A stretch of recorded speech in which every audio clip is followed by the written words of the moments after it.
Children of class 7th, I am Geeta Susdeva, your English teacher. Children, today I will explain you chapter 1 of honeycomb. That is your prose book. And the name of this chapter is 3 questions. Students, in this chapter a king has 3 questions. He is seeking answers to what are the questions does the king get what he wants. Children, ये जो story है आपकी 3 questions की, जिसमें एक राजा होता है, उसके 3 प्रश्न होते हैं, जिन प्रश्नों के उत्तर को वो ढूंढना चाहता है, पाना चाहता है उनके आंसर, क्या वो उन आंसर्स को ढूंढ पाएगा, मिल पाएंगे उसे वो आंसर्स जो वो चाहता है। तो चलिए let's start the chapter 3 questions. The part first. The thought came to a certain king that he would never fail if he knew 3 things. एक बार जो एक राजा था, अचानक ही उसके दिमाग में एक विचार आया कि यदि वो इन 3 प्रश्नों के उत्तर को जान लेगा तो जीवन में कभी भी फेल नहीं होगा. These 3 things were, ये 3 चीज़ें क्या थी? What is the right time to begin something? यानी कि किसी भी कार्य को शुरू करने के लिए सही समय क्या है? Which people should he listen? उसे किन लोगों की बातों को सुनना चाहिए?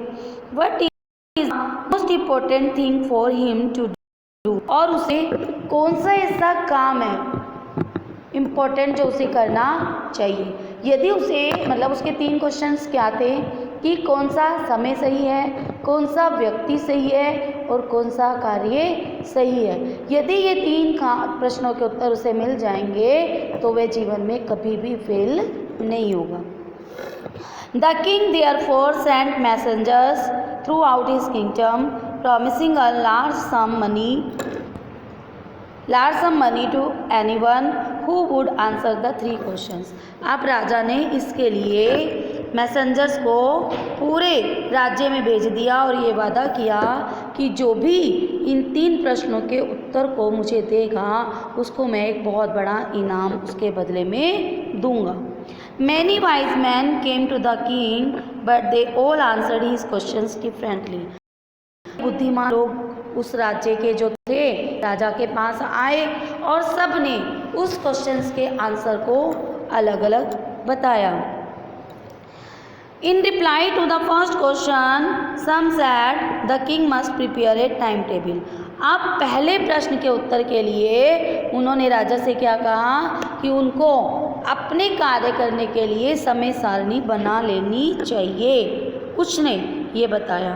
And then follow it strictly, और तब इसको बहुत सख्ताई से उस टाइम टेबल का पालन करना चाहिए.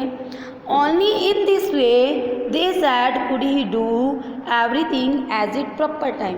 केवल इसी तरीके से वो अपने सारे कार्य को सही समय से सही तरीके से कर सकते हैं. अब अदर्स क्या बोले? Others said that if it was impossible to decide in advance the right time. उन्होंने क्या कहा अन्य ने कि ये बिल्कुल असंभव है कि हमें क्या पता फ्यूचर में हमारे साथ क्या होने वाला है और उसकी हम समय सारणी पहले से ही बना लें. तो ये इम्पॉसिबल है. कैसे हम निर्णय उसका ले सकते हैं कि कौन सा टाइम हमारे लिए सही होगा कुछ काम करने. King should notice all that was going on.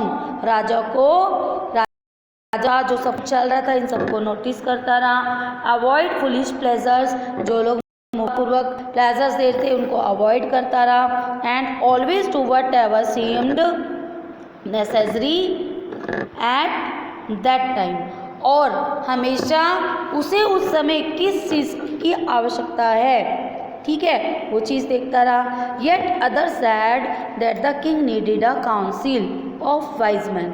अब अन्यों ने क्या कहा कि राजा को एक सलाहकार की, एक बुद्धिमान सलाहकार की ज़रूरत है. Who would help him act at the proper time, जो उनकी सहायता करेगा प्रॉपर समय बताने का. This was because one man would find it impossible to decide correctly. ये इसलिए क्योंकि एक व्यक्ति जो है जो एक व्यक्ति कभी भी, भाई असंभव होता है एक व्यक्ति के लिए निर्णय लेना क्या चीज़ सही है, विदाउट हेल्प फ्रॉम अदर्स, बिना किसी दूसरे की सहायता के लिए, the right time for every action, और वो बताता रहेगा सही समय हर कार्य के लिए। But then others said that there were some things which could be urgent. अब उनमें से कुछ लोग बोले कि कोई चीज़ें ऐसी जो एकदम अचानक आ जाती हैं। These things could not wait for the decision of the council, और इन चीज़ों के लिए किसी भी सलाहकार की जरूरत नहीं होती ना, वो उस समय मतलब कोई समय ऐसा होता है कि समय ही नहीं होता कि हम किसी से पूछ लें, अचानक भी हमें कोई काम करने होते हैं। In order to decide the right time for doing something it is necessary to look into the future.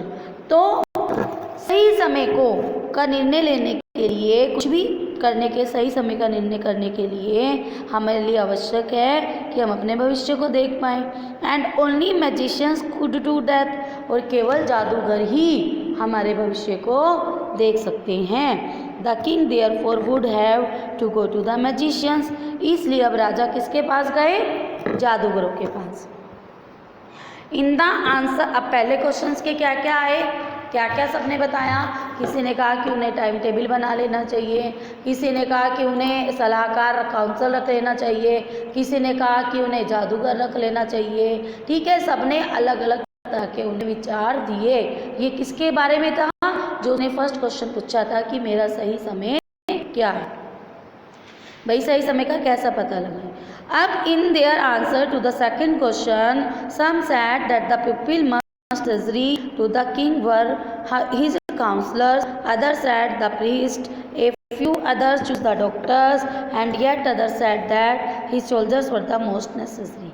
दूसरे प्रश्न के उत्तर के लिए कुछ ने कहा कि लोगों को, राजा को सबसे ज़्यादा ज़रूरी है कि वो सलाहकार रखें, कुछ ने कहा कि वो पुजारियों के पास जाएं, कुछ ने कहा कि डॉक्टरों को चूज़ करें, और कुछ अन्य ने कहा कि उनको सोल्जर्स, सैनिक अपने पास रखने चाहिए। ये सेकंड क्वेश्चन का आंसर था। To the third question, some said science, other choose fighting, and yet other religious worship. और तीसरे प्रश्न के उत्तर के लिए कुछ ने विज्ञान को चुनने के लिए कहा, कुछ ने फाइटिंग को चूज़ किया, और यहाँ पर कई अन्यों ने धार्मिक पूजा पाठ के लिए उनसे कहा। As the answer to his questions were so different, the king was not satisfied and gave no reward। क्योंकि सभी के प्रश्नों के उत्तर जो थे अलग अलग आ रहे थे और राजा किसी के भी उत्तर से संतुष्ट नहीं हुआ था, इसलिए उसने किसी को भी कोई भी इनाम नहीं दिया। Instead he decided to seek the advice of a certain hermit। तभी उसने क्या निर्णय लिया कि वो जो है किसी हर्मिट को जो है सलाह लेगा, who was widely known for his wisdom, जो बहुत अच्छी तरीके से उनकी अपनी बुद्धिमानी से इन सब के उत्तर देगा। The hermit lived in a wood which he never left। जो हर्मिट था वो कहाँ पर रहता था? एक जंगल में रहता था। यहाँ पर वुड का मतलब बच्चों जंगल है, ना कि लकड़ी। जंगल में रहता था जहाँ पर वो वुड ही नेवर लेफ्ट, जिसे उसने कभी भी नहीं छोड़ा। He saw no one but simple people, वो मतलब वो एक बहुत ही साधारण आदमी था। And so the king put on ordinary clothes, इसलिए राजा उनके पास साधारण कपड़ों में गया। Before he reached the hermit's hut the king left his horse with his bodyguard and went on alone. उस हर्मिट के पास पहुंचने से पहले राजा ने अपने घोड़े और अपने बॉडीगार्ड को पीछे ही छोड़ दिया और साधारण वेश बनाकर उस हर्मिट के पास वो गया। ठीक है, with his bodyguard and went on alone, और वहाँ पर वो केवल अकेला ही गया। As the king came near the hermit's hut, जैसे ही राजा उस हर्मिट की झोपड़ी के पास आया, ही सा the hermit digging the ground in front of his हट। वहाँ पर जो हर्मिट था क्या कर रहा था? अपनी ज़मीन को खोद रहा था। ही greeted the king and continued digging, उसने उस राजा का स्वागत किया और ज़मीन को लगातार खोदता रहा। The hermit was old and weak, और वो जो हर्मिट था वो कैसा था? बहुत बूढ़ा था, बहुत कमज़ोर था। And as he worked he breathed heavily, और जैसे वो काम करता तो गहरी सांस लेता, हैवली सांस लेता, ठीक है, जैसे हाफने लग जाता। The king went up the hermit and said I have come to you. तो राजा उस हर्मिट के पास से कहा कि मैं तुम्हारे पास आया हूँ। वाइज हर्मिट, बुद्धिमान hermit, to ask you to answer 3 questions, मैं तुमसे अपने 3 प्रश्नों के उत्तर पूछने के लिए आया हूँ। How can I learn to do the right thing at the right time, मैं ये कैसे तुमसे सीख सकता हूँ कि मेरा सही समय क्या है, सही चीज़ मेरे लिए क्या है। Who are the people I need most, कौन से वो लोग हैं जिनकी मुझे सबसे ज़्यादा आवश्यकता है। And what efforts are the most important, और कौन से काम सबसे ज़्यादा मेरे लिए इम्पोर्टेंट है। मैं इन 3 प्रश्नों के उत्तर तुमसे लेने आया हूँ। The hermit listen to the king but didn't speak, अब जो वो हर्मिट था राजा की बातों को सुन तो रहा था लेकिन कुछ भी नहीं बोला। ही वेंट ऑन डिगिंग, वो लगातार अपनी जमीन को खोदता रहा। You are tired said the king, राजा ने क्या कहा कि तुम थक चुके हो। Let me take the spade and work in your place, लाओ मुझे फावड़ा दो, मैं तुम्हारी जमीन को खुद देता हूँ। Thanks said the hermit giving the king his spade, राजा को अपना फावड़ा देते हुए उस हर्मिट ने धन्यवाद किया। Then he sat down on the ground, तब वो जाकर जमीन पर बैठ गया। When the king had dug 2 beds, जब राजा ने 2 क्यारियों को खोद दिया, he stopped and repeated his question, वो रुका और उसने अपने प्रश्नों को रिपीट किया, दोहराया। The hermit gave no answer, उस हर्मिट ने बिल्कुल भी उत्तर नहीं दिया। But stood up stretching out his hand for the spade, लेकिन वो खड़ा ना राजा से अपने फावड़े को लेने के लिए, राजा के हाथ से अपने फावड़े को लिया और खड़ा रहा। एंड सेड, और कहा, now you rest and let me work, और कहा अब तुम आराम करो, मुझे काम करने दो। But the king didn't give him the spade, लेकिन राजा ने उसको फावड़ा नहीं दिया। एंड कंटिन्यू टू डिग, और जमीन को लगातार खोदता रहा। 1 hour passed देन अनदर, 1 घंटे से ज़्यादा समय बीत गया। The sun went down behind the trees, अब सूरज जो था पेड़ों के पीछे छिप रहा था। And at last the king stuck the spade into the ground, और अंत में राजा ने फावड़े को ज़मीन पर रख दिया। And said, I came to you the wise man for answer to my question, और उसने कहा, हर्मिट से बुद्धिमान व्यक्ति, मैं तुम्हारे पास अपने 3 प्रश्नों के उत्तर को पाने के लिए आया हूँ। You can give me no answer, तुमने मुझे कोई भी उत्तर नहीं दिया। Tell me so and I will return home, तो मुझे बताओ ताकि मैं अपने घर वापिस जा सकूँ। Here come someone running said the hermit, hermit ने कहा, यहाँ से मुझे किसी के आने की आवाज़, दौड़ने की आवाज़ आ रही है। यहाँ पर हमारा फर्स्ट पार्ट खत्म होता है बच्चों। तो फर्स्ट पार्ट में क्या हुआ, राजा हर्मिट के पास अपने उन 3 प्रश्नों के उत्तर को पाने के लिए आया, लेकिन हर्मिट ने अभी तक कोई जवाब नहीं दिया। तभी हर्मिट को किसी के दौड़ने की आवाज़ उनकी तरफ आई। तो अब हम सेकंड पार्ट यहाँ से स्टार्ट करते हैं children. The king turn round and saw a bearded man running towards them, राजा ने जैसे ही मुड़कर देखा तो एक दाढ़ी वाला व्यक्ति उन्हीं की तरफ दौड़ता हुआ आ रहा था। His hands were pressed against his stomach, अब उसने अपने हाथों को कहाँ पर रखा हुआ था, अपने पेट पर, यानी कि अपने पेट को अपने हाथों से दबा रखा था। From which blood was flowing, जिसमें से खून बह रहा था। When he reach the king fainted and fell to the ground, और जैसे ही वो राजा के पास पहुंचा वे बेहोश कर नीचे गिर गया। The king and the hermit remove the man's clothing and found a large wound in his stomach, अब राजा ने और उस हर्मिट ने उसके कपड़ों को उतारा और क्या देखा, एक बड़ा सा घाव उसके पेट में हुआ है। The king washed and covered it with his handkerchief. अब राजा ने उसके उस जख्म को साफ किया और अपने रुमाल से उसके जख्म को साफ किया। But the blood wouldn't stop flowing, लेकिन खून बहना बंद नहीं हुआ।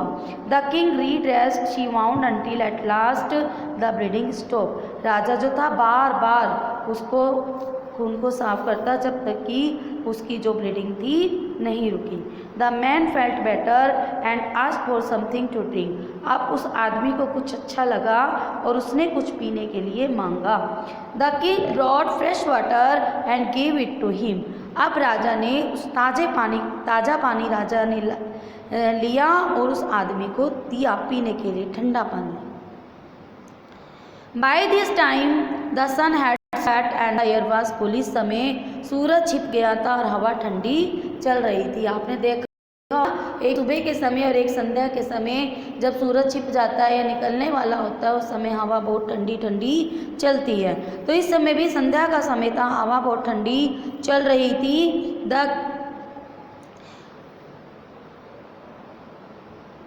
The king with the hermit's help carried the wounded man into the hut and laid him on the bed. अब राजा ने हर्मिट की सहायता से उस जख्मी व्यक्ति को झोपड़ी में ले गए और उसे जाकर बिस्तर पर लिटा दिया।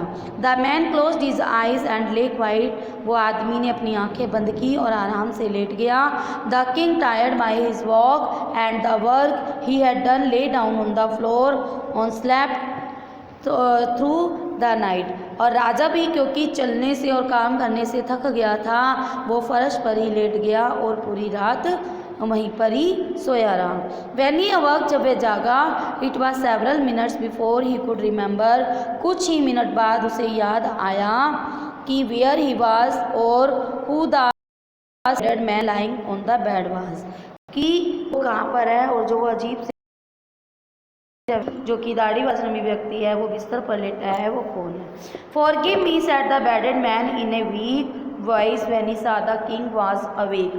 और जैसे ही राजा जगा उस दाढ़ी वाली व्यक्ति ने राजा से माफ़ी मांगी कि मुझे माफ़ कर दो, बहुत ही कमज़ोर आवाज़ में। यू डोंट नो मी, तुम मुझे नहीं जानते, बट आई नो यू, लेकिन मैं तुम्हें जानता हूँ। I am your that enemy of yours who swore revenge on you. मैं तुम्हारा वो शत्रु हूँ जो कि तुमसे बदला लेना चाहता हूँ। Because you put my brother to death and seize my property, क्योंकि तुमने मेरे भाई को मार दिया था और मेरी सारी संपत्ति मुझसे छीन ली थी। I knew you had gone alone to see that hermit. मैं जानता था कि तुम अकेले ही इस हर्मिट के पास आ रहे हो। And I made up my mind to kill you on your way home. और मैंने अपने दिमाग में ये ठान लिया था कि तुम्हें रास्ते में ही मैं मार दूंगा। But the day passed and you didn't return, लेकिन दिन गुजर गया, तुम वापस नहीं आए। So I left my hiding place, इसलिए मैं अपने छिपे हुए स्थान से जैसे ही वापस आया। And I came upon your bodyguard who recognised me, जैसे ही मैं तुम्हारे बॉडी गार्ड के पास आया उन्होंने मुझे पहचान लिया। एंड वांटेड मी, और मुझे जख्मी कर दिया। I escaped from him but I should have died if you had not dressed my wounds. मैं उनसे बचकर भागा और मैं शायद मर जाता अगर मुझे मेरे जख्म को साफ नहीं करते या पट्टी नहीं बांधे। I wish to kill you, मैं तुम्हें मारना चाहता था। And you have saved my life, और तुमने मेरे जीवन को बचाया। नाउ इफ़ आई लीव, और यदि अब मैं जिंदा रहा, I will serve you as you most faithful servant and will order my sons to the same forgive me. तो मैं पूरी जीवन भर तुम्हारी सेवा करूँगा और अपने बेटों को भी ये करने के लिए कहूँगा। The king was very happy to have made peace with his enemy so easily. अब राजा को बहुत खुशी हुई कि कैसे आराम से शांतिपूर्वक उसका एक शत्रु उसका मित्र बन गया। He not only forgive him, उन्होंने केवल उसे माफ़ ही नहीं किया, but said he would send his servants and his own doctor to look after him, और ये कहा कि वे अपने नौकरों के साथ अपने ही डॉक्टर को तुम्हारी करने के लिए भेजेगा। And he promise to give back the man his property, और वादा भी किया कि वह उसकी सारी संपत्ति को वापस कर देगा। Leaving the wanted man king went out of the hut and looked round for the hermit. अब जख्मी व्यक्ति को छोड़कर राजा जो है झोपड़ी में गया और उस झोपड़ी के बाहर आया, उस हर्मिट को देखा। Before going away he wished once more to get answer to his questions. जाने से पहले उसने दोबारा हर्मिट से अपनी प्रश्नों के उत्तर जानने की इच्छा जाहिर की। The hermit was on knees sowing seeds in the beds that had been dug the day before. अब जो हर्मिट था वो क्या कर रहा था, क्यारियों में अपनी क्यारियों में पैरों के बल बैठकर बीजों को बो रहा था, जो कि उसे दिन छिपने से पहले करना था, पूरा करना था। The king went up to the hermit and said, for the last time I beg you to answer my questions wise man. जाने पहले उस हर्मिट ने कहा, मैं आपसे आखिरी बार पूछता हूँ कि आप मुझे मेरे 3 प्रश्नों का उत्तर दे दीजिए। You have already been answered said the hermit. अब हर्मिट ने कहा कि तुम्हें इन तीनों प्रश्नों के उत्तर तो पहले ही मिल चुके हैं। Still bending down to the ground and looking up the king as he stood before him. जब राजा उनके सामने खड़ा हुआ था और वो हर्मिट जो था बैठकर अपनी सीट को बो रहा था, तो उसे देखता रहा। How have I been answered, what do you mean? कैसे मुझे इन 3 प्रश्नों के उत्तर मिल गए, आप ये क्या कह रहे हैं, क्या मतलब है आपका? Do you not see, replied the hermit. Hermit ने कहा, क्या तुमने नहीं देखा? If you had not pitied my weakness yesterday and had not dug these beds for me you would have gone away. अगर तुम्हें मुझ पर दया नहीं आती मेरी कमजोरी पर कल, और तुम इन क्यारियों को नहीं खोदते, तो तुम क्या करते, तुम वापस चले जाते। Then that man would have attacked you, तो ये व्यक्ति तुम्हारे पर आक्रमण कर देता। Then and you would have wished you had stayed with me, और अगर तुम मेरे पास यहाँ पर रहने की इच्छा नहीं करते, so the most important time was when you were digging the beds. तो सबसे इम्पोर्टेंट समय क्या था, जब तुम क्यारियों को खोद रहे थे। And I was the most important man, और मैं तुम्हारे लिए सबसे मोस्ट इम्पोर्टेंट व्यक्ति था। And to do me good, और मेरी अच्छाई के लिए was your most important business, तुमने जो मेरा अच्छा किया, यानी कि मेरी डिगिंग क्यारियों को खोदा, ये तुम्हारा सबसे अच्छा कार्य था। आफ्टरवर्ड, उसके बाद, when the man ran to us the most important time was when you were caring for him. और जब वो व्यक्ति हमारे पास भागा हुआ आया, तो सबसे अच्छा समय क्या था, कि जब हमने उसकी सहायता की। Because if you would have done, यदि तुम उसकी पट्टी नहीं करते तो वो मर जाता। Without having made peace with you, बिना किसी शांति किए, दोस्ती किए। So he was the most important man, इसलिए वो तुम्हारा सबसे मुख्य आदमी था। And what you did for him, और जो कार्य तुमने उसके लिए किया, was your most important business, वो तुम्हारा सबसे मोस्ट इम्पोर्टेंट काम था। Remember then there is only one time that is important and that time is now. हमेशा याद रखना बच्चों, हमारे लिए एक समय सबसे ज़्यादा इम्पोर्टेंट होता है, वो होता है हमारा आज, हमारा अब, क्योंकि कल क्या होगा किसी को नहीं पता। इसलिए सबसे इम्पोर्टेंट टाइम हमारा होता है now. It is the most important time, ये सबसे इम्पोर्टेंट टाइम है, because it is the only time we have and power to act, क्योंकि इसी समय हम जीवित हैं, हमारे पास पावर है कुछ भी कार्य को करने की, हम कर सकते हैं। The most necessary person is the person you are with at a particular moment. और सबसे आवश्यक एक व्यक्ति हमारे लिए वो पर्सन होता है जिनके साथ हम इस क्षण को बिता रहे हैं, मिशन है। For no one knows what will happen in the future, क्योंकि कोई भी नहीं जानता कि फ्यूचर में हमारे साथ क्या होगा, हम उस व्यक्ति से दोबारा मिल पाएंगे या नहीं मिल पाएंगे, हम जीवित रहेंगे या नहीं रहेंगे, and whether we will meet anyone else, कि हम आगे किसी से मिल भी पाएंगे या नहीं। The most important business is to do that person's good, और सबसे इम्पोर्टेंट कार्य हमारे लिए क्या है, कि हम जो है अच्छे अच्छे काम करें। Because we were sent into this world for that purpose alone, क्योंकि हमें इस विश्व में उतारा गया है, हम पैदा ही इसीलिए हुए हैं कि हम अच्छे अच्छे कार्य करें। तो बच्चों, हमें इस लेसन से, जो कि लेसन लियो टॉलस्टॉय द्वारा लिखा गया है, उन्होंने हमें क्या बताया, कि अपने हर पल को, हर क्षण को अच्छे कार्य करते हुए जियो, और हर पल को एंजॉय करो, क्योंकि हमारा सबसे इम्पोर्टेंट टाइम अब है।